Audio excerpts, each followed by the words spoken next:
Welcome to Fuller Butz, a behind-the-scenes plastic surgery podcast. Yes, you heard that right.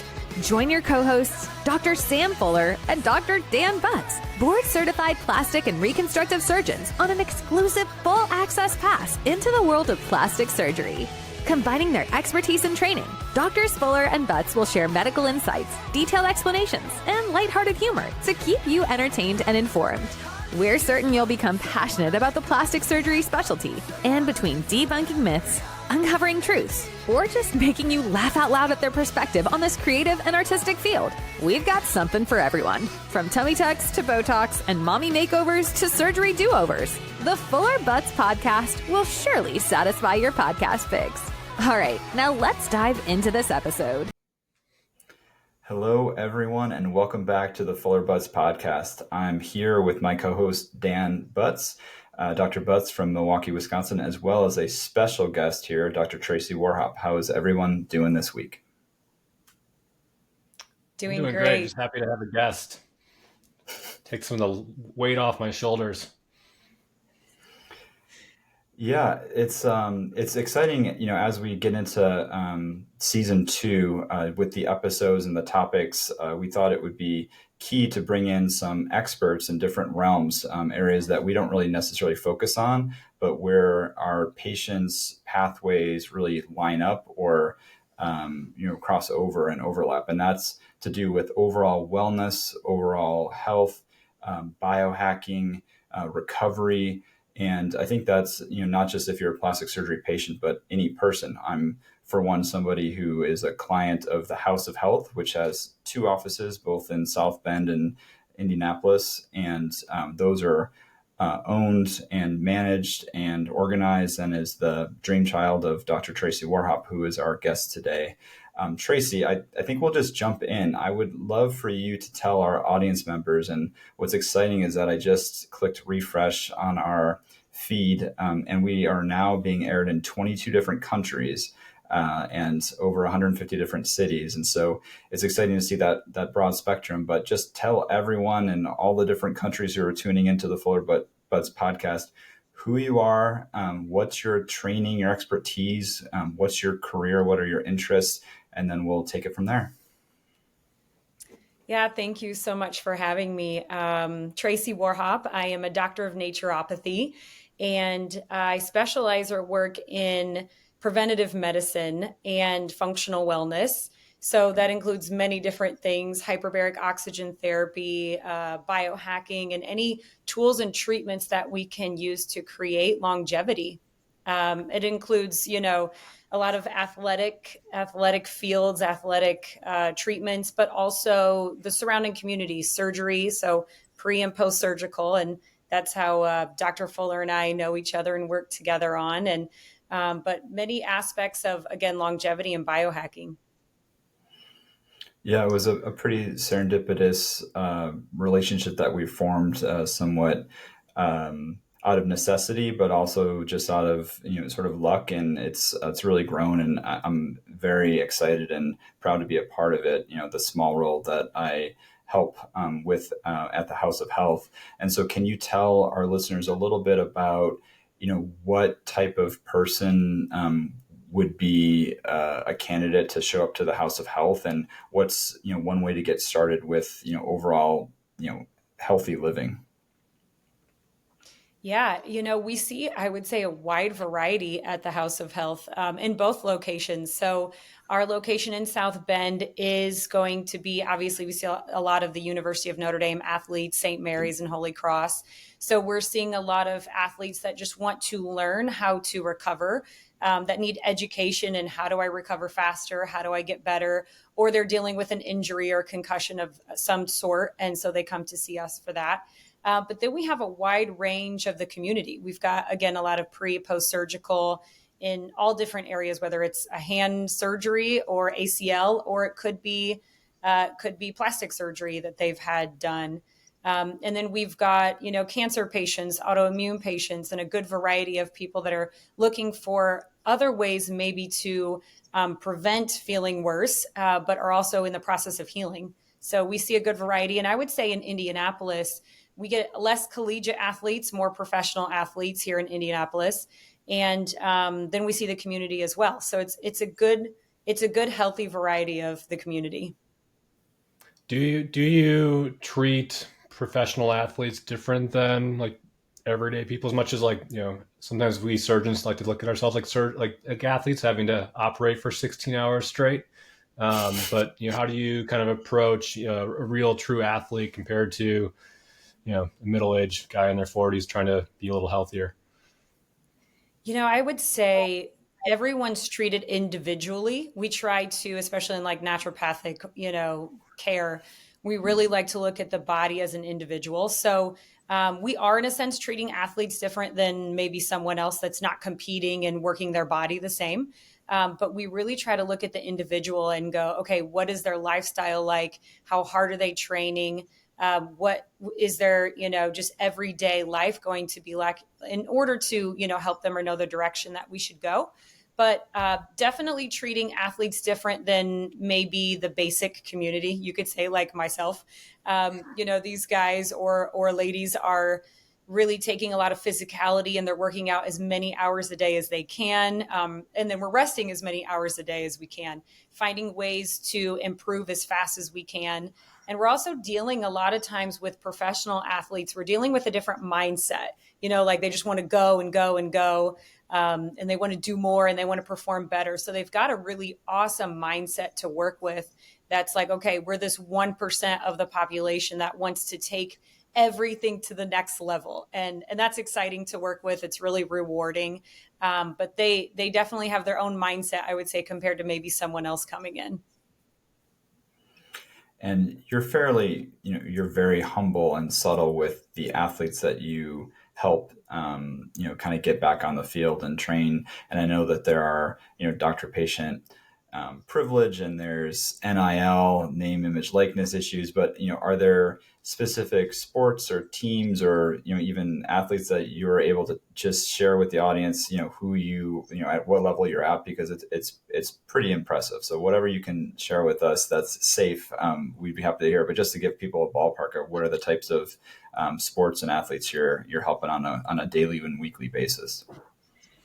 Yeah, thank you. Up north, it's again a lot of the University of Notre Dame athletes. I would say football is probably the biggest team we see because of just TBI, concussion, the physicality of the sport, inflammation response. So that's what we're seeing, a lot of football, but a little bit of everyone: golf and tennis and swimming and track and field and basketball. So we see a little bit of everyone there. And it's funny because I grew up in South Bend, but did not grow up a Notre Dame fan. I did not like Notre Dame. I was like, no, I don't think I want to work with them. And, they just grew on me. The coaches are amazing that I know. And it's just a really great group of people and athletes and a great community. And then we do a lot virtually as well. In Indianapolis, of course, we've got the Pacers and the Colts. So we see a lot of those athletes. But we work virtually. So we've got anywhere from Philadelphia to Dallas to Miami to LA. We're a little bit all over the board in the United States, which makes it really fun. I work with PGA, so I'm doing golf. I've done some AVP volleyball, but I would definitely say NFL takes up most of my time, and then a bit of NBA too.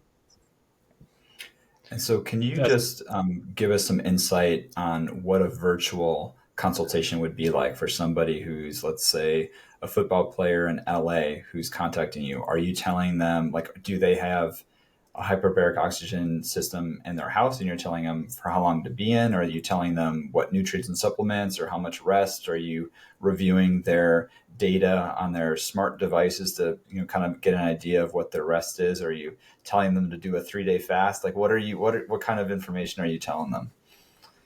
Dr. Fuller knows I love the fasts.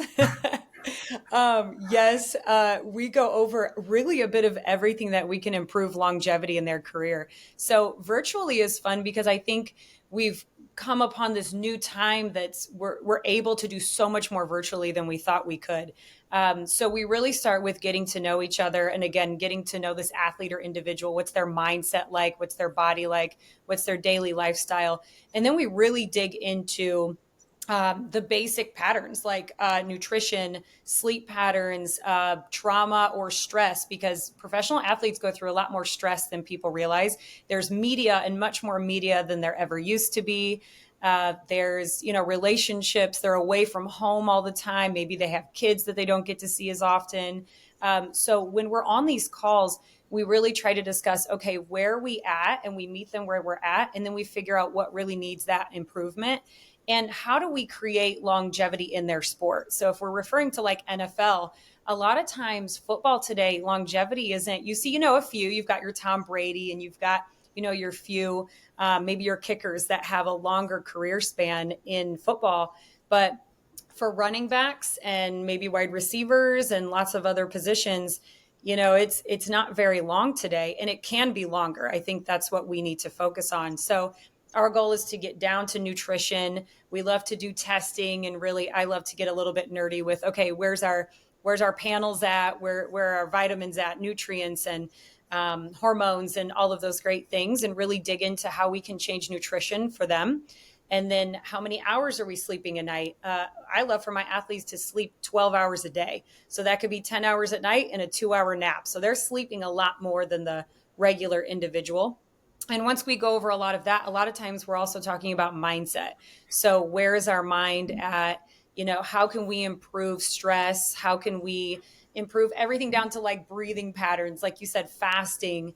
There's so many ways to improve the body. But again, it's really just trying to create longevity in their sport, because every year just benefits them and their family and everyone around them. That's pretty incredible, just like how vast and kind of complicated that process can be. And obviously, like you're mentioning, these professional athletes are at the highest kind of echelon of their career and performance, and trying to maximize all that.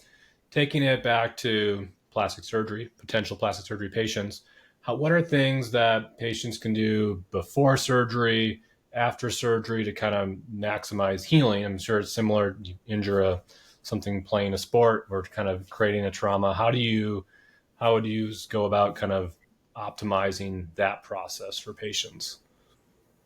So we love to do hyperbaric oxygen pre-surgical. A lot of people always think recovery post-op, post-surgical is really great, but pre-surgical actually helps to create that oxygen in the tissues and cells that help the skin, not just the skin. A lot of people look at the skin, but the internal tissues to heal at a faster rate. So we've got some really fun studies that are finally coming out about that pre-surgical protocol. So it can be anywhere from 10, 20 to even 40 sessions. I would say 10 to 20 is average for pre-surgical. And that can be ACL, football type surgeries, or that could be plastic surgery.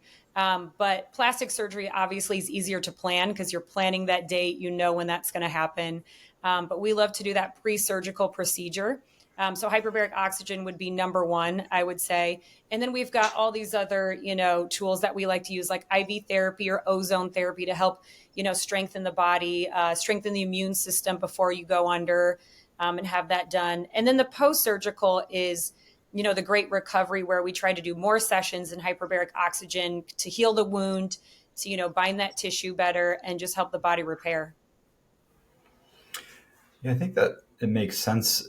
Some of the studies in the plastic surgery world shows that smoking cessation, like it really needs to stop, at least 6 to 8 weeks before the surgery. Otherwise, if you're smoking even a week before and stop, like that's going to impair your wound healing. And so I would say that, it makes sense that the reverse is true, where if you're optimizing your oxygen intake, you're, sort of going over and beyond what hyperbaric oxygen can offer your body, then potentially that can put you, in the setup for success. Even more so than just stopping smoking. But as us in the world of healthcare and me having been in the hyperbaric oxygen tank and seen some of the benefits, for our listeners and readers who don't know what we're talking about, can you go into a little bit more detail on like what hyperbaric oxygen is, and how is that used? What does that look like for someone who's walking into your to the House of Health? And then I'll have some follow-up questions for that too. I think sometimes we do forget how unfamiliar we still are in hyperbaric oxygen. It's coming in America. I would say it's much more popular and used in the European countries. Israel puts out a lot of hyperbaric studies, but we're slowly growing in the States. But it is a large chamber, and they come in all different shapes and sizes depending on the manufacturer. But hyper meaning pressure, so hyperbaric, and then oxygen. So pressurized oxygen is what we're doing inside the chamber. So I always describe it to people like you go in, you get zipped up, and it's really like laying in a big comfortable bed. You get to relax. You can take a nap. Some people like to read a book. We encourage just whatever it is to rest the brain or to use the brain in a positive way. Whenever the athletes get in, I say no phones and no scrolling. We're going to let that brain just rest and receive the oxygen and calm down, because it's probably the only 70 minutes they get without a cell phone for the day. So we go inside the chamber, zip it up, and it feels like you're going up in an airplane almost, where you're getting that pressure. If you've ever been scuba diving, it's the same sense. We always say we're going for a dive in the hyperbaric chamber. So that's the basic sense of what hyperbarics is. Yeah, I think the airplane comparison is similar to what I've experienced when I've hopped in there. It's sort of like that background noise that's there, and that's just that pressure, that's oxygen that's there. And first time I think I had my phone and I was like trying to be productive, and then the last few times it's kind of like, can I how long can I rest for and just close my eyes and get a really good sleep that almost seems like it's longer than the 75 minutes or so that I'm in there. And then some of my post-op patients who've experienced that have also just felt rejuvenated. It's just self-care, and that's just a lot of what plastic surgery is. Ozone is a newer option, and I'm unfamiliar with that. I was hoping that you can shed some light on what is ozone, how is it delivered or administered, and then what are some of the benefits that you're preaching to your patients? Yes, ozone therapy is fun, and in some areas not common, in some uncommon. It depends where you're at or where you're located. Ozone is a gas, obviously, but it's healthy for the blood cells. And so there's many different ways of application of ozone. There's ears, there's so many different ways you can apply it. In our clinic specifically, we do ozone therapy similar to like IV therapy, where we ozonate the blood and put it back into the body. I would think sometimes, I think the process freaks people out a little bit when they see that blood coming out and going back in, but it's also really fun because it's like a different color when it goes back in, and we've got healthier blood coming back in. The benefits of ozone are going to be energy, reduction of inflammation, just overall, just a new like immune support, stamina. It speeds up your metabolism. So there's so many benefits to ozone. And I would say it's a football favorite. It's becoming one of their, protocols they like to do about 2 days before a game day. And they always come back and tell me like, I felt that energy. I felt that spike, during the game. I didn't feel like I crashed, and it was a really good game day. So we've started to use it more on our athletes. I've never heard of that. That's pretty interesting. Yeah, I see his wheels turning in his brain that he wants to get this set up in Green Bay. They need some extra ozone up there. Got to make sure they beat the Bears soon. That's pretty cool. So do you do, maybe I missed this earlier, like red light therapy or infrared saunas? Have you gotten into that stuff as well? And kind of how does that what are your main, why do you recommend that for patients, and what scenarios? Yeah, we love all those recovery tools. I think those are all just like little helpers that we use in any area we can, especially like with plastic surgery. The patients coming over from Dr. Fuller, we love to set them up with maybe some IV therapy, definitely hyperbaric oxygen. And then depending on the person, red light therapy is huge. It's great for inflammation. We see great results with consistency. It's an infrared light that's going to penetrate through the epidermis into the cells. It's going to help heal just, again, any torn tissue, anything that we're dealing with there. So we love red light therapy. We love the infrared sauna. There's a lot of cardiovascular benefits with infrared.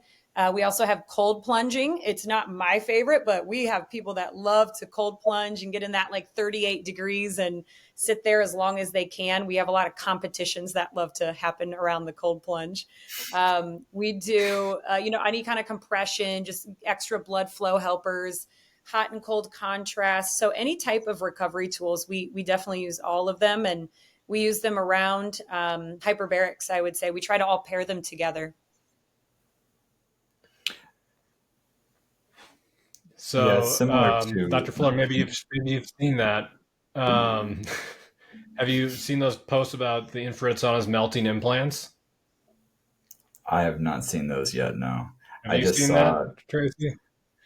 Yes, I mean, I've it's actually. not true. I mean, the implant, it doesn't penetrate deep enough. It doesn't get hot enough. It's just total bogus. But I wasn't sure if that Right. popped up on your feed. Well, when it came out, I had heard little things like, oh, if you've had breast implants, it's dangerous to get an infrared sauna, or it can melt, whatever pieces are inside the body. And I was like, all right, where's the studies? Like, show me where it Yeah. melts. And I haven't seen anything that shows anything. So I think it's funny the ideas that people come up with. But that would mean when you go into the sunlight, it's also happening. So it's kind of funny how those little rumors or things start to come about.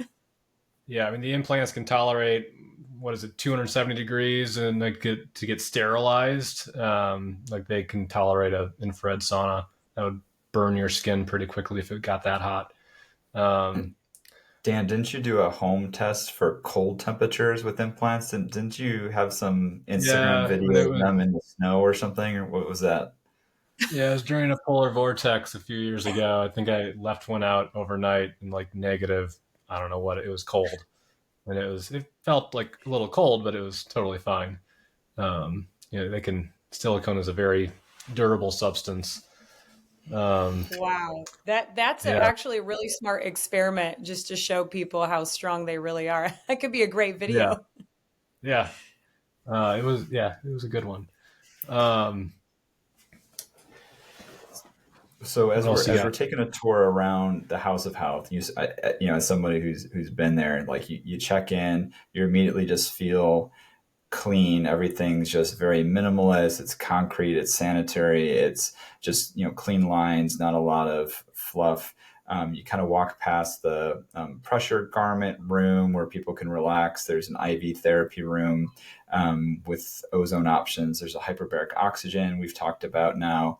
There's the cold plunge that we talked about infrared, red light therapy, which are great. But one of the main things that post-op patients, especially plastic surgery patients, consider is lymphatic massage. And I know, Tracy, you're big on that. I've had some, very happy patients who've seen you and have done their work. Dan and I have talked about that a little bit on our podcast, just because, at least in the plastic surgery journals, there's not like hard, concrete evidence that it is superior. And for us, like my usual stipulation is like I just want the body to heal for like 2 weeks, one, so that they feel good laying flat and have somebody push on their stomach to not overdo it. But other than that, I kind of leave it up to the patient how aggressive they want to be, how swollen or full they are. But I would love to hear from your standpoint what your thoughts are on lymphatic massage after surgery, timing wise, length of treatment, and then see what Dan has to say about his own approach up in Milwaukee for lymphatic massages. Oh, I love lymphatic massage. It does wonders, and I feel like we just always see results, and that's the goal.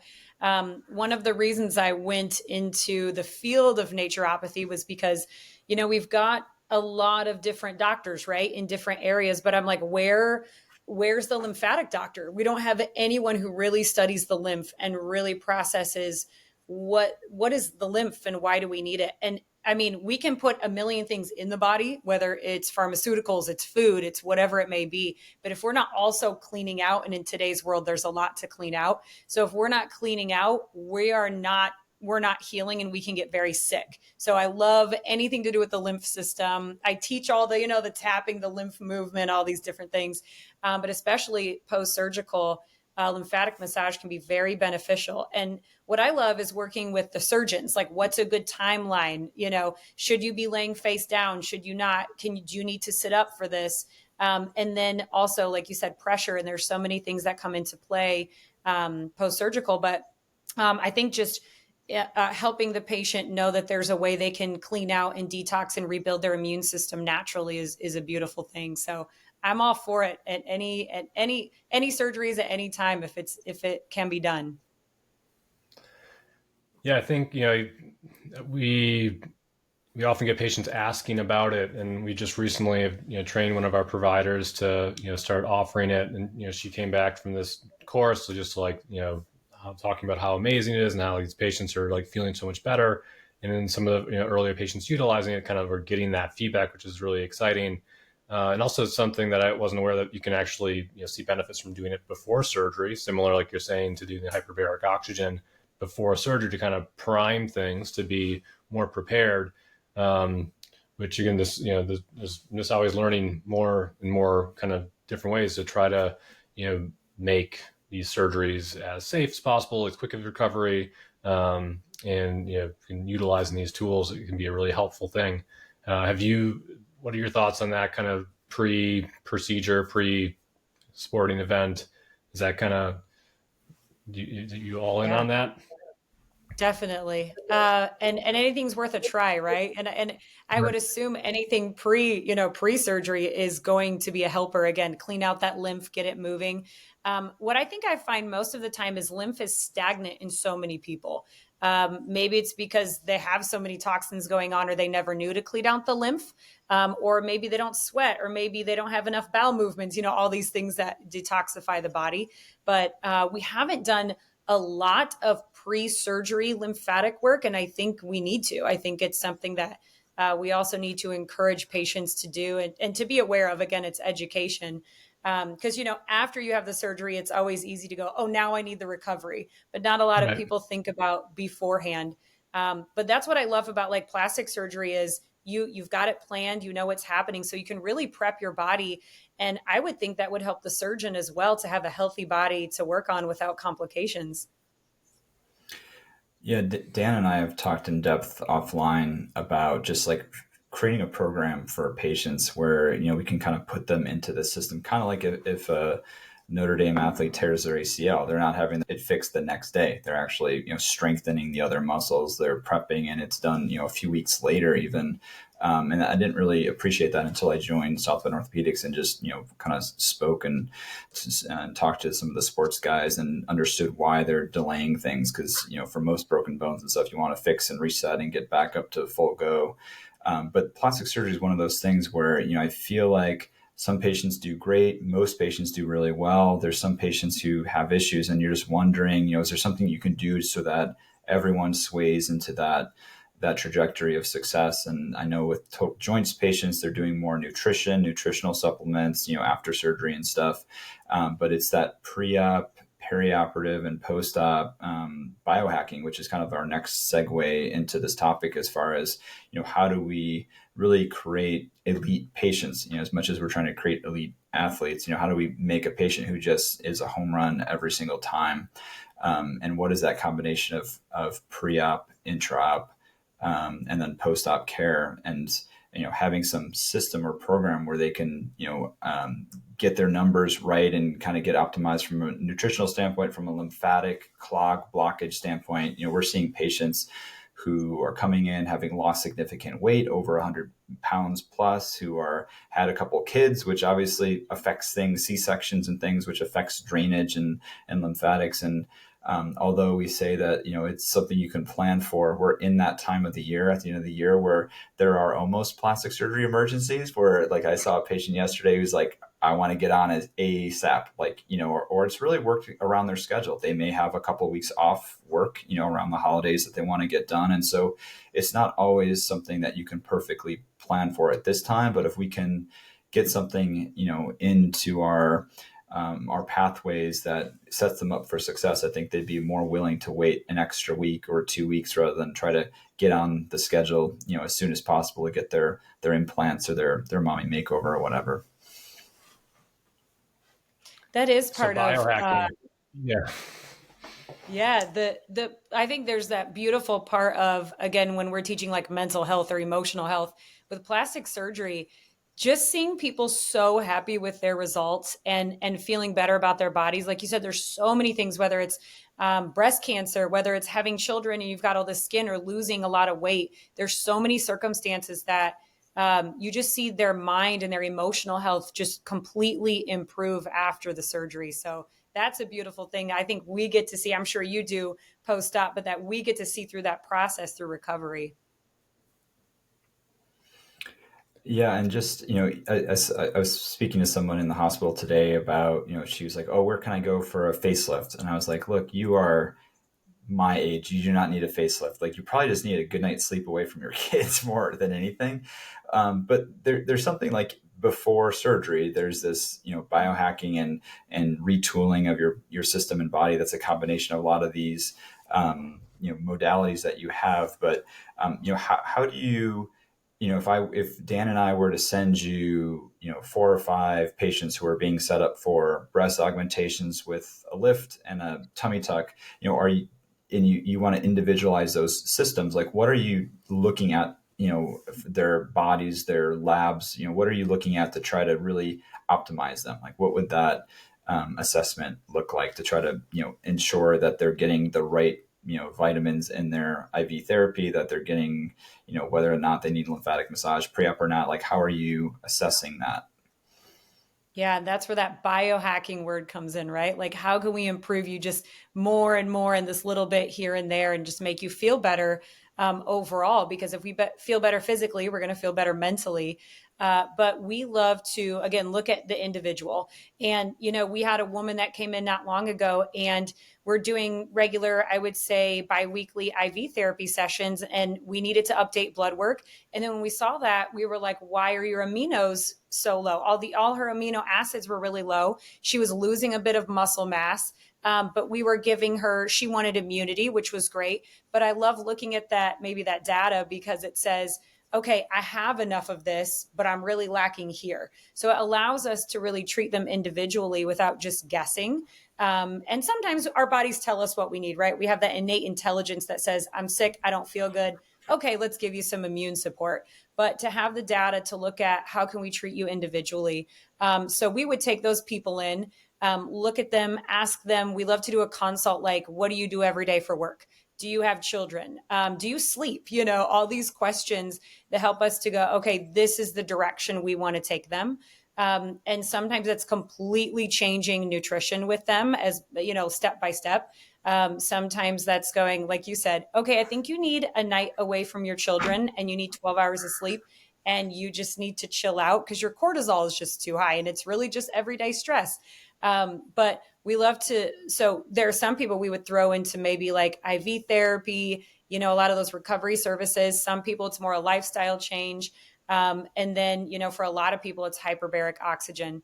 But I will say, I think almost everyone is in need for hyperbaric oxygen, even really healthy people, because it's oxygen. So you can really never go wrong. And it's very rare that we can't put someone in the hyperbaric chamber.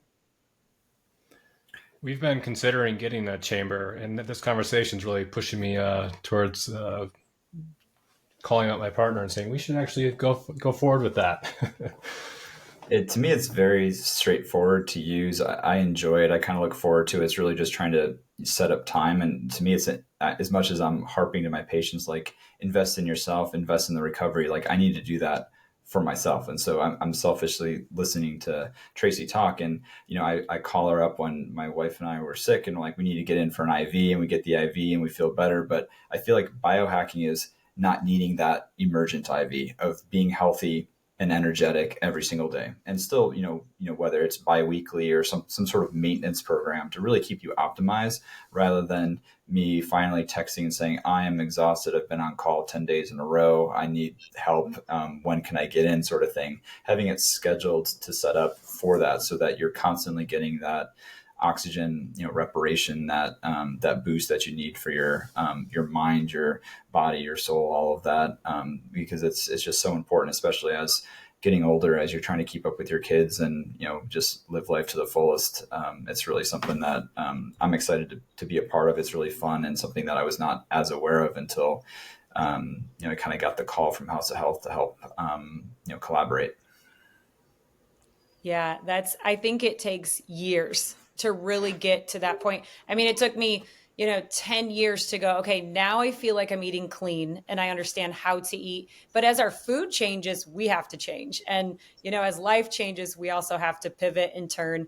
But it becomes, as the years go on and you learn more, of course, it gets easier to go, okay, I'm planning this hyperbaric session, or I'm getting my 5 in a row that I need to do. Or, now I call them my non-negotiables. Like, I don't really eat out. It's a non-negotiable for me. When I wake up, I'm eating eggs and lamb, or I'm eating eggs and beef, and this is it. Like, it's a non-negotiable for me. Or when I wake up in the morning, I'm getting grounded and I don't look at my phone. It's like, it takes years to really, I think, apply all of those things that but sometimes you're not doing. But healthcare providers, we take care of a lot of other people, and we're not always the best at making plans ourselves on, biohacking and taking care of ourselves. For sure. Couple of follow-up questions, and I would just give a shout out to your Instagram page, both House of Health, and then your personal page, Dr. Tracy Warhop. Those pages have a lot of these tips and tricks, healthy foods, things to avoid, things not to avoid, that I'm always clicking and learning something new. And so I encourage everyone to check those out and follow her. She provides real-time information and good education, and it's very quick hitters. There's not something that's very involved. It's do's and don'ts that I think are very helpful. And on that topic, how do you stay up to date on everything? Like, how do we how does someone in your field maintain that high level of optimization of all of these different modalities that you offer? I know it sounds like you're maybe giving you're a guest speaker of hyperbaric oxygen down in Florida. Like, are these conferences, or these journals, or like, how are you staying up to date to offer and deliver the best for your athletes and for your patients? Working with the best, right? That's why we all work together, just working with the best people that can feed you and help you learn. And I think working with people in a little bit of different fields, but you're all in that same type of group, really just helps improve. That's why we love coming to like Dr. Fuller and Dr. Butz and saying, how do we do this? What is this? We're not familiar with this. So I think definitely working with others, multiple brains are always helpful.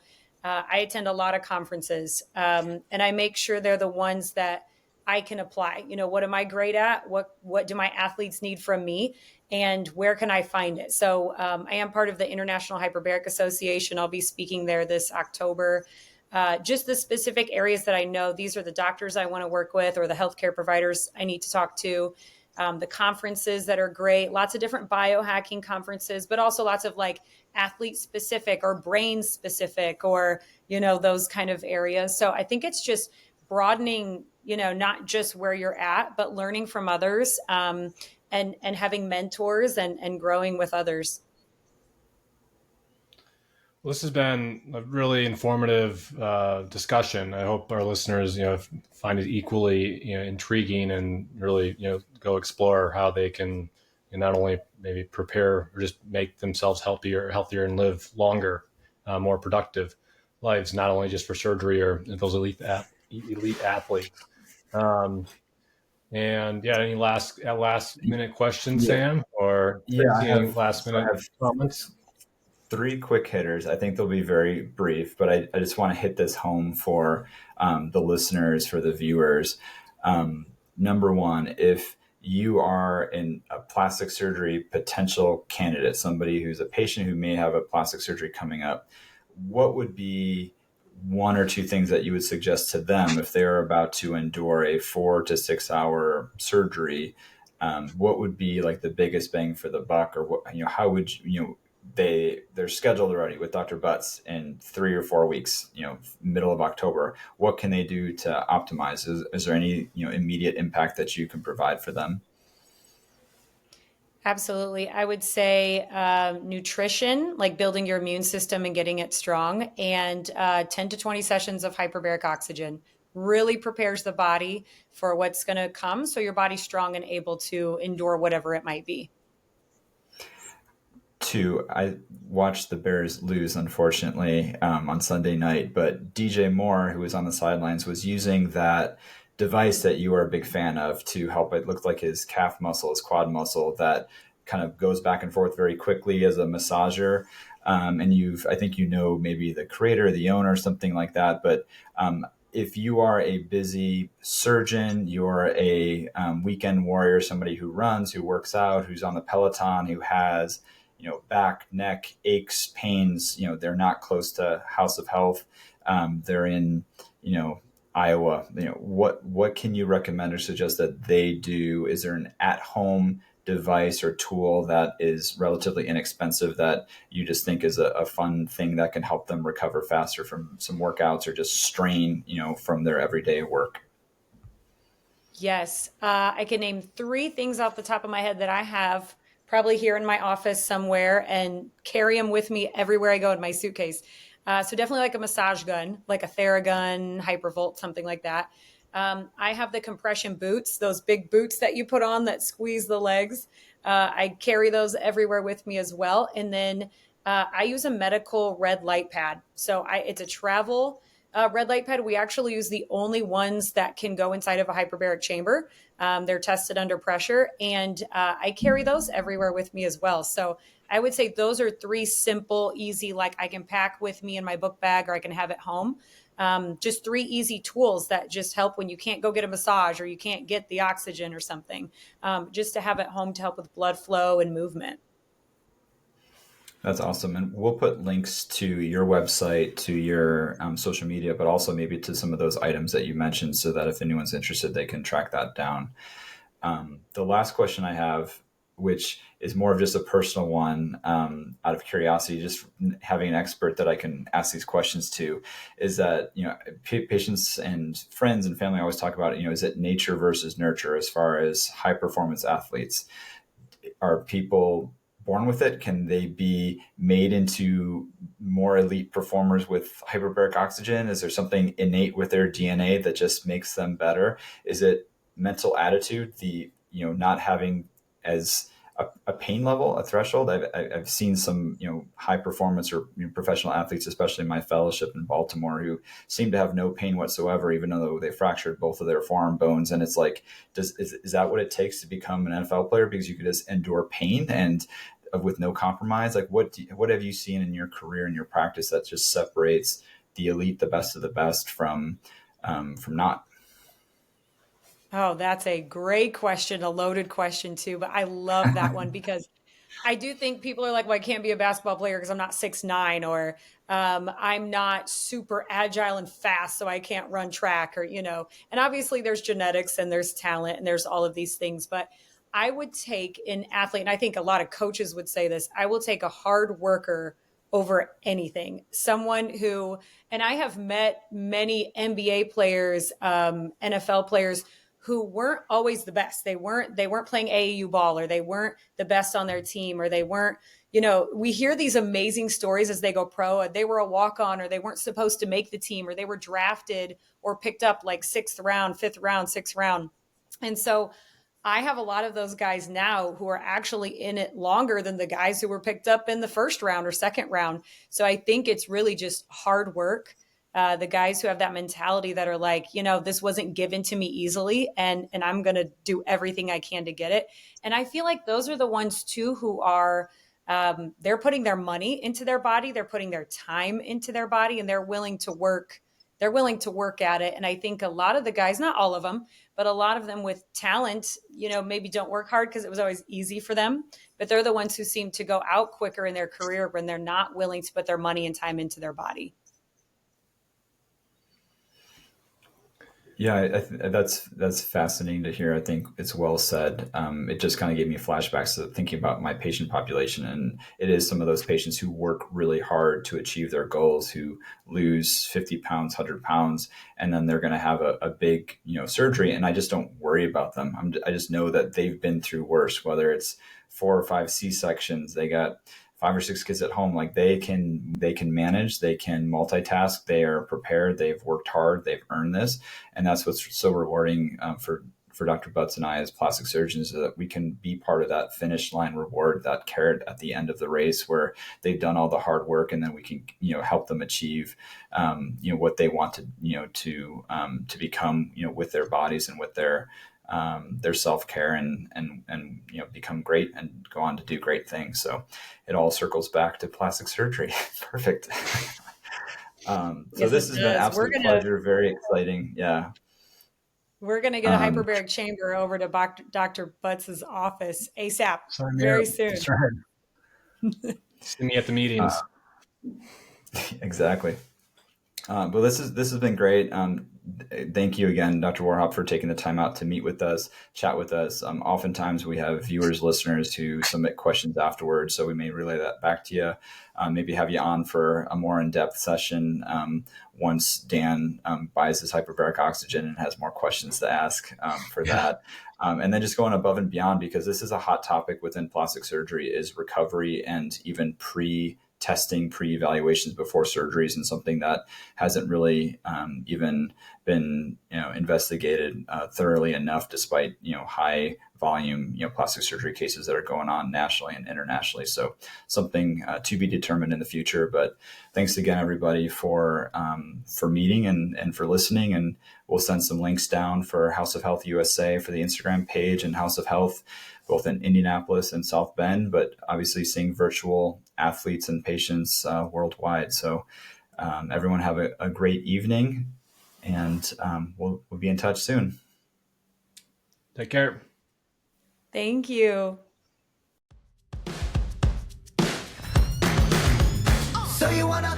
Thanks so much for tuning into this week's episode of Fuller Butz, a behind-the-scenes plastic surgery podcast. Doctors Fuller and Butz are so appreciative of your time and attention.